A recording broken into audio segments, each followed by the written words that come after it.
If you want to set up a system clone on OPPO Reno 15, first of all we need to go to settings.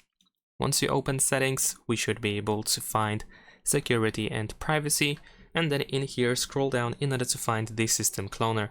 Now we can press get started over here. We need to enter the screen lock password in order to continue, and now we need to wait for the clone to be created. Next we have the password, so we need to create the password for the system clone. In my case, I'm just gonna set up a simple password. There we go.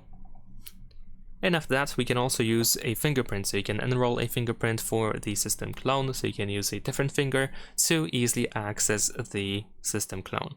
In my case, I'm just gonna skip that. And now we can enter the system clone afterwards. Generally speaking, you can easily jump between the system clone and the main system by providing the different password on the lock screen.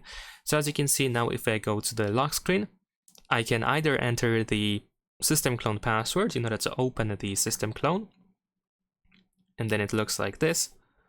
And if I lock the phone and go back to the lock screen, I can enter the main system password in order to go back to the main system.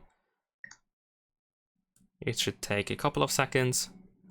Of course, if we do this for the first time, it might take some time to actually load everything up, but as you can see, it works just fine. Of course, this is not the only way to switch, for example, from the system clone to the main system.